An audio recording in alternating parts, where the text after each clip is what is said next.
गिरा गिरा गिरा गिरा।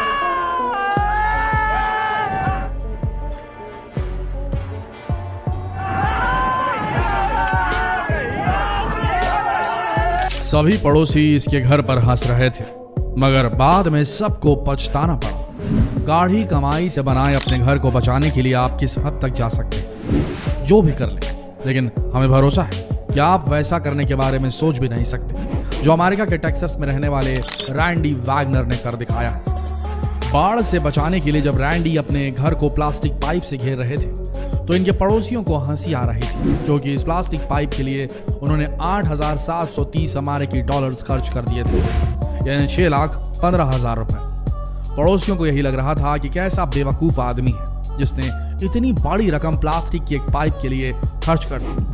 लेकिन जब बाढ़ ने शहर में तबाही मचानी शुरू की तो वहीं हंसने वाले पड़ोसी रोने पर मजबूर हो गए, और हर तरफ मची तबाही के बीच सिर्फ एक ही शख्स था जिसके चेहरे पर मुस्कान थी, और वो थे रैंडी वैगनर। ये साल 2016 की बात, जब मई के महीने में टेक्सास शहर पर तेज आंधी और बारिश ने कहर बरपाना शुरू कर दिया था।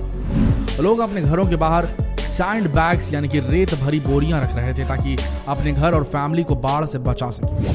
वेदर रिपोर्ट इस बात की ओर इशारा कर रही थी कि टेक्सास शहर पर आंधी बारिश का कहर पूरे 7 दिनों तक बरसने वाला है। ब्रोजोरिया में रहने वाले रैंडी ने भी रेडियो पर यह खबर सुनी। उन्हें यह भी पता चला कि उनके इलाके से करीब 60 किलोमीटर दूर 24 घंटे से भी कम वक्त में इतनी बारिश हुई कि सब कुछ जलमग्न हो गया। रिपोर्ट्स ये भी आई जिसमें बाढ़ से सड़कें बह जाने और कई लोगों की मौत हो जाने की बात भी कही गई। अब उस इलाके के ज्यादातर लोग वहां से निकल जाने की प्लानिंग करने लगे, सिवाय रैंडी वैगनर के। रैंडी के दिमाग में एक ही बात आ रही थी, कुछ भी करके अपने घर, अपनी प्रॉपर्टी और अपने परिवार को इस मुसीबत से बचाना। उन्होंने इसके उपाय ढूंढने शुरू कर दिए, इंटरनेट की मदद ली। फिर उन्हें एक्वा डैम नाम की वेबसाइट नजर आई। ये वेबसाइट बड़े बड़े प्लास्टिक ट्यूब्स बेचा करती थी जिसमें पानी भरकर एक किस्म का टेम्पररी बैरियर बनाया जा सकता था, कुछ एक बांध जैसा। हालांकि रैंडी ने इससे पहले किसी को बाढ़ से अपनी घर की सुरक्षा के लिए ऐसा उपाय आजमाने के बारे में नहीं सुना था, लेकिन रैंडी ये रिस्क उठाने को तैयार थे। उन्होंने तय कर लिया कि वो 30 इंच ऊंचे और 470 फीट लंबे इस प्लास्टिक ट्यूब को खरीदने का जोखिम उठाएंगे। वक्त कम था, रैंडी तुरंत ही अपनी कार से लुसियाना के लिए निकल पड़े, जहां से उन्होंने 363 किलोग्राम वजनी इस प्लास्टिक ट्यूब को 6,15,000 की मोटी रकम देकर खरीदा। ब्रोजेरिया से लुसियाना जाने और वापस लौटने के लिए उन्हें 837 किलोमीटर का सफर तय करना था। उन्हें इस बात की फिक्र सता रही थी कि कहीं उनके वापस लौटने से पहले ही तबाही की बारिश शुरू न हो जाए। हालांकि ऐसा हुआ नहीं। रैंडी प्लास्टिक के उस विशाल ट्यूब को खरीद कर लौट चुके थे और अब तक इलाके में बारिश भी शुरू हो चुकी थी। रैंडी ने उस ट्यूब से अपने घर की घेराबंदी शुरू कर दी। इसके लिए अपने कुछ दोस्तों की मदद ली। अब लगातार हो रही तेज बारिश अपना असर दिखाने लगी थी। बिना वक्त गंवाए रैंडी ने 2 गैसोलीन पंप से प्लास्टिक के उस बैरियर में यानी उस एक्वा डैम में पानी भरना शुरू कर दिया। करीब 6 घंटों की लगातार मेहनत के बाद रैंडी के घर के चारों ओर एक्वा डैम बनकर तैयार हो चुका था। अपने घरों की खिड़कियों से ये सब कुछ देख रहे रैंडी के पड़ोसी उस पर हंस रहे थे। वो रैंडी को पागल समझने लगे, क्योंकि उन्हें लगा कि इस मामूली उपाय से आखिर कोई कैसे उस तबाही को टाल सकता है जो दशकों में एक बार आती है। रैंडी ये सब इग्नोर कर रहे थे, उनका काम पूरा हो चुका था और अब इंतजार था उस तबाही का जो बिल्कुल इलाके के मुहाने तक पहुंच चुकी थी। लगातार बारिश ने नदियां भर दी थी और पानी शहर में घुसने लगा था, और फिर वही हुआ जिसका डर था। सारा शहर जलमग्न हो गया था। इलाके के तमाम घर पानी में समा चुके थे। हर तरफ पानी ही पानी नजर आ रहा था, और इन सब के बीच रैंडी का घर किसी आइलैंड की तरह दिख रहा था। रैंडी का आइडिया पूरी तरह से कामयाब रहा था। बाढ़ के पानी को उस एक्वा डैम ने रैंडी की प्रॉपर्टी में घुसने से रोक दिया। जो पड़ोसी कल रैंडी के आइडिया का मखौल उड़ा रहे थे, रैंडी को पागल समझ रहे थे, आज वो अपनी बेबसी पर आंसू बहा रहे थे, क्योंकि उनके घर में मौजूद सारा सामान बाढ़ के पानी की भेंट चढ़ चुका था। ये नुकसान उन 6 लाख रुपयों से कहीं ज्यादा था जो रैंडी ने एक्वा डैम खरीदने के लिए खर्च किए थे। जहां सब लोग रो रहे थे, वहीं रैंडी चैन से अपनी फैमिली के साथ अपने घर में चैन की सांसें ले रहे थे। दोस्तों, आवश्यकता ही आविष्कार की जननी होती है। बचपन से ही हम ये सुनते आ रहे हैं कि जब जरूरत आन पड़ती है तब हम उसको पूरा करने के लिए हर जतन करते हैं, और कई बार इस कोशिश में हम कुछ नया, कुछ अद्भुत भी कर जाते हैं।